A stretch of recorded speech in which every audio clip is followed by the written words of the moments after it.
வணக்கம் நண்பர்களே, welcome to movie critic channel. இன்னைக்கு நம்ம பார்க்க போற திரைப்படம் 2025 ஒரு மோஸ்ட் ஆன்டிசிபேட்டட் கிரைம் த்ரில்லர் படமான காக்ட் ஸ்டீலிங். இந்த படத்துல எல்விஸ் படத்துல கலக்கன ஆஸ்டின் பட்லர் தான் இந்த படத்துல ஹீரோவா நடிச்சிருக்கிறாரு.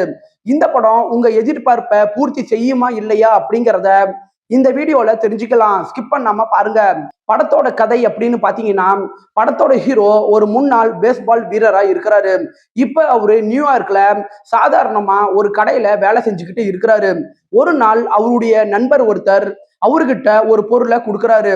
இதுக்கப்புறம் அந்த பொருளே ஒரு பிரச்சனையா மாறி ஹீரோவை நியூயார்க்ல இருக்கிற தாதாக்கள் மற்றும் போலீஸ் கிட்ட கொண்டுட்டு போய் சேர்த்துருது. இதுக்கப்புறம் அந்த பிரச்சனையில இருந்து ஹீரோ வெளியே வர என்னென்ன முயற்சிகள் பண்றாரு, தான் உயிரை பாதுகாக்க என்னென்ன பண்றாரு அப்படிங்கிறத அடுத்தடுத்து த்ரில்லர் கலந்து சொல்றதுதான் படத்தோட மீதி கதையே.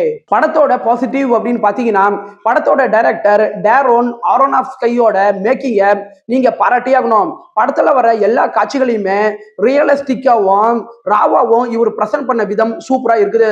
படத்துல ஹீரோவா ஆஸ்டின் பட்லர் அப்படிங்கிறவர் தான் நடிச்சிருக்கிறாரு.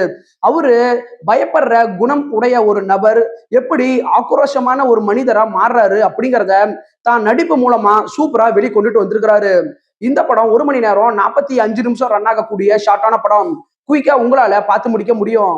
படத்துல நியூயார்க்கோட இருண்ட பக்கத்தை இவங்க காட்சிகளா கொண்டுட்டு வந்த விதம் நல்லாவே இருக்குது.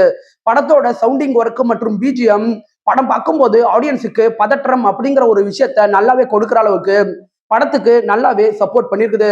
படத்தோட திரைக்கதை ஆரம்பத்துல ஸ்லோவா இருந்தாலும் படம் மூவ் ஆவ ஆடியன்ஸுக்கு சீட்டேஜ் மொமெண்ட் அப்படிங்கிற ஒரு விஷயத்த நல்லாவே கொடுக்குற அளவுக்கு திரைக்கதையை நல்லாவே கொண்டுட்டு வந்திருக்கிறாங்க. படத்தோட கேமரா ஒர்க்கை பத்தி சொல்லணும்னா, ஸ்லோ மோஷன் சம்பந்தப்பட்ட காட்சிகள் வர இடங்கள்ல சூப்பரா இருக்குது. படத்தோட குறைகள் அப்படின்னு பாத்தீங்கன்னா, படத்தோட முதல் பாதி கொஞ்சம் ஸ்லோவா தான் மூவ் ஆகும். அது மட்டும் இல்லாம லாஜிக் அப்படிங்கிற ஒரு விஷயத்த சில இடங்கள்ல பெருசா உங்களால எதிர்பார்க்க முடியாது. அது மட்டும் இல்லாம படத்துல வைலன்ஸ் மற்றும் அடல்ட் காட்சிகள் இருக்குது. சோ இந்த படம் எல்லா தரப்பு ஆடியன்ஸுக்கும் செட் ஆகிறது கஷ்டம். ஓவராலா இந்த படம் உங்க டைமுக்கு ஒர்த்தான ஒரு சூப்பரான படம் தான் இந்த படம். 10க்கு 6.9 ரேட்டிங் கொடுக்கலாம். விருப்பப்படுறவங்க பாருங்க. என்னுடைய ரிவ்யூ உங்களுக்கு பிடிச்சிருந்துச்சுன்னா மறக்காம லைக் பண்ணி சப்ஸ்கிரைப் பண்ணுங்க. நான் அடுத்து போடக்கூடிய வீடியோஸ் மற்றும் ஷார்ட்ஸ் உங்களுக்கு உடனே வரும். உங்களுடைய கருத்துக்களை கமெண்ட்ல பதிவிட மறந்துடாதீங்க. நாம வேற ஒரு வீடியோல சந்திக்கலாம். அது வரைக்கும் நன்றி, வணக்கம்.